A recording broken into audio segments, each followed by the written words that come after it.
Makarios ou En route vers le bonheur, c'est un petit livre qui souhaite vous prendre par la main et vous permettre de voir comment Dieu peut, dans votre quotidien, avoir un impact sur les relations que vous avez avec votre épouse, avec votre famille, avec vos collègues de travail, avec d'autres personnes qui vous entourent. Manfred Engeli, bonjour. Bonjour. Alors, on poursuit notre parcours autour de votre petit livre, Makarios, aujourd'hui avec une série de schémas. En fait, on en a retenu deux parce qu'ils sont tout particulièrement parlants. Vous, les schémas, vous appréciez beaucoup. Pourquoi cela? Ces schémas, ça s'est donné tout simplement dans mon travail en tant que psychothérapeute. J'ai découvert qu'à travers des petits dessins, les gens comprennent d'une façon intuitive, très rapidement, d'une façon globale, tout un ensemble de vérités importantes. Et très souvent, j'ai dessiné donc, et puis ils ont emporté ces schémas, ces petits dessins, ils les ont mis avec Un aimant, un aimant, oui, une au punaise. frigo, et ça a déclenché des questions des enfants, etc. Et à travers ces petits dessins, il y avait comme la totalité, parfois des choses importantes dont on avait parlé, qui ont été comme résumées. Et ce qui m'a frappé, c'est de voir que ces schémas vont dans la direction des paraboles dans la Bible. Pourquoi Dieu est-ce qu'il parle en paraboles, ou Jésus? Je pense, pour moi, la raison est qu'il veut parler au cœur. Et le cœur a une logique qui lui permet de saisir à travers une image, à travers quelque chose de visuel aussi, un dessin, à saisir une vérité très très rapidement et d'une façon très très profonde. Alors avant de voir deux de vos schémas, deux de vos dessins, je vous propose un texte tiré de la Bible. Il est tiré de l'Évangile de Jean au chapitre 4. Si quelqu'un dit « j'aime Dieu » et qu'il haïsse son frère, c'est un menteur. En effet, celui qui n'aime pas son frère qu'il voit ne peut pas aimer Dieu qu'il ne voit pas. Et voici le commandement que nous tenons de lui, celui qui aime Dieu, qu'il aime aussi son frère. Ce qui frappe Manfred Engeli dans ce texte tiré de la première lettre de Jean, c'est le fait que Dieu doit être central et dans les relations que nous avons les uns avec les autres. Et vous avez un schéma pour dire cela, c'est le schéma qui s'appelle le triangle relationnel. Alors, est-ce qu'en quelques mots, vous pourriez nous dire de quoi il s'agit?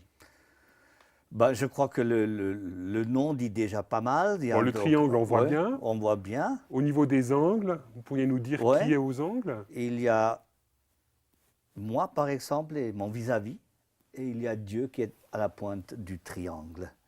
Et à travers le triangle, on peut se rendre compte que, par exemple, il y a deux chemins de communication.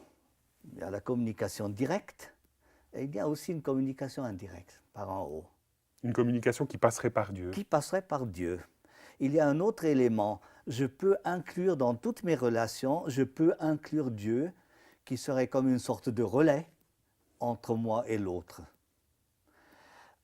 Qu'est-ce que ça apporte, ça, concrètement? Parce que c'est assez original, quand même. En général, quand on est en relation l'un avec l'autre, on se dit, mais bon, Dieu, il n'est pas là. À quoi bon l'insérer dans notre dynamique relationnelle?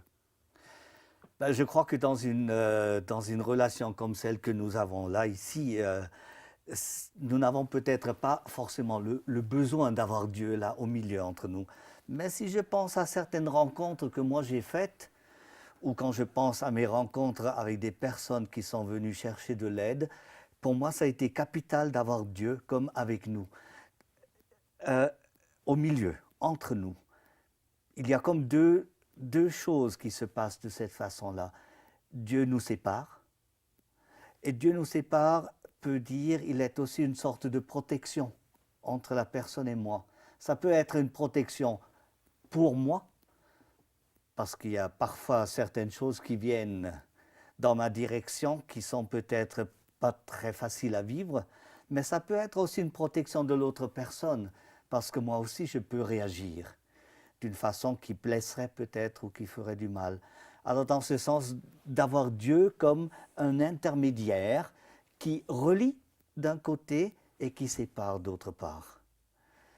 Et je pense que surtout dans des situations où ça a été pour moi une rencontre difficile à vivre, le fait de savoir que Dieu était entre moi et cette personne, ça m'a rappelé le psaume 23, où il est question de cette table qu'il dresse entre moi et mon ennemi. C'est dans un sens comme Dieu qui s'intercale, qui est protecteur, qui fait écran peut-être, et qui est en même temps comme un filtre qui permet que certaines choses ne passent pas, ou que d'autre part, de mon côté, il y ait comme un amour qui aille à travers lui vers l'autre. Mais dans des relations plus ordinaires, des relations qui ne soient pas de type thérapeutique, qu'est-ce que ça apporte d'inscrire Dieu entre vous et moi? Dieu, de toute façon, il est dans la relation. Dieu a envie d'être à travers moi aussi dans cette relation. Mais Dieu a aussi envie d'être à travers l'autre dans cette relation. Donc, dans un sens, nous nous ouvrons à un parcours, un circuit de l'amour divin qui peut vraiment transformer notre relation. Donc finalement, si on a des difficultés, pour reprendre notre relation, Dieu peut jouer le rôle de confident, on peut s'exprimer à son endroit, lui dire, ben voilà, j'ai un problème avec Manfred, interviens, fais quelque chose, donne-moi peut-être de nouvelles perspectives dans cette relation-là.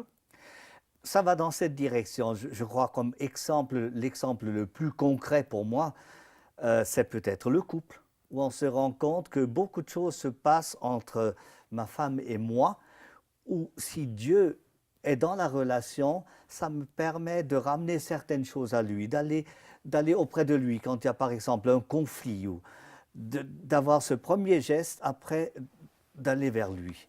Et là, c'est très intéressant de voir ce qu'il fait. Je me rappelle de ce que quelqu'un a dit une fois dans une rencontre. Il a dit, quand moi je vais auprès de Dieu après un conflit avec ma femme, j'ai jamais fait l'expérience qu'il me donne raison.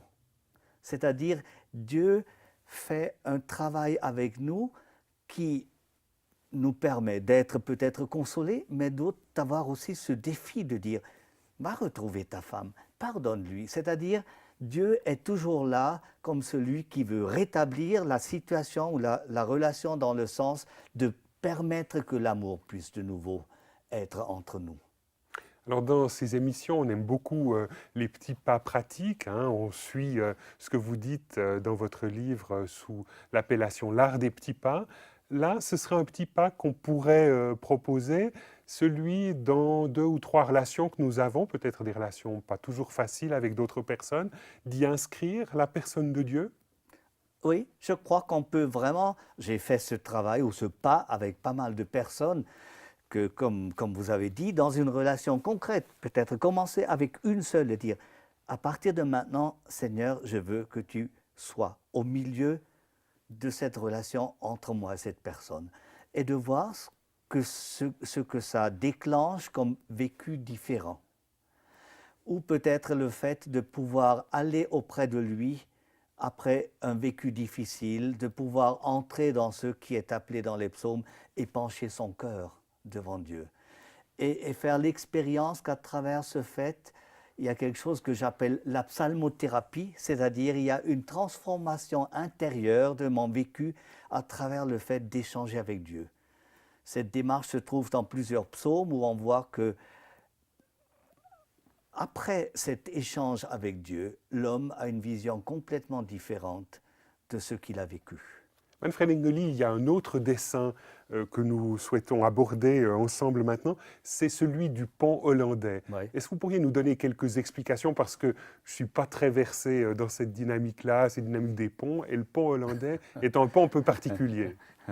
Bon, ce pont hollandais, il se trouve donc en Hollande, mais aussi en Provence. On peut penser à des tableaux de Van Gogh, par exemple.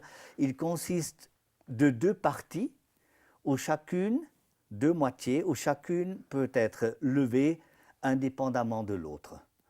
Et pour moi, c'est un peu l'image de ce qui est la réalité d'une relation, c'est-à-dire je suis responsable de ma part de la relation et je suis libre d'en faire ce que je veux.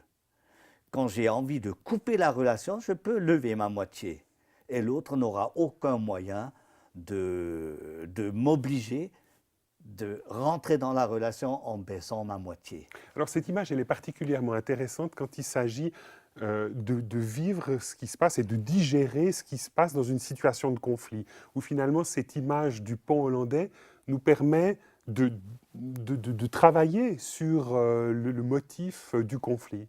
Tout à fait. Dans un conflit en général, intérieurement, on coupe, comme on dit, on coupe les ponts, c'est-à-dire on n'a plus envie d'être avec l'autre et intérieurement et peut-être aussi extérieurement, en se séparant, on lève sa moitié.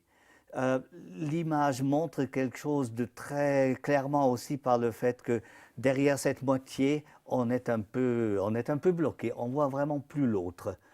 En allemand, on dit on a un spread voor hem op, c'est-à-dire il y a vraiment une planche devant nous le nez, et on quoi. ne voit plus rien d'autre. Et si là, dans ce moment-là, on reprend, pour reprendre l'image du triangle, on entre en contact, en échange avec Dieu, il y a un travail qui peut se faire en nous. Et je pense que ce travail de digérer ce qui m'est arrivé, c'est un travail qui prend du temps, mais c'est un travail où il y a aussi comme certaines étapes. Le but de ce travail serait de pouvoir rabaisser sa moitié, de pouvoir être de nouveau là et de dire je suis là, et d'attendre que la relation puisse reprendre. Manfred Engeli, merci beaucoup de nous avoir emmenés dans la découverte de ces deux schémas, le triangle relationnel et le pont hollandais. Pour les auditeurs et les téléspectateurs qui souhaiteraient poursuivre la réflexion, ne manquez pas de prendre le petit livre Makarios ou En route vers le bonheur. Des schémas pour nos relations, c'est le titre du 5e chapitre. Madame, Monsieur, merci de nous avoir suivis. Au revoir et à bientôt.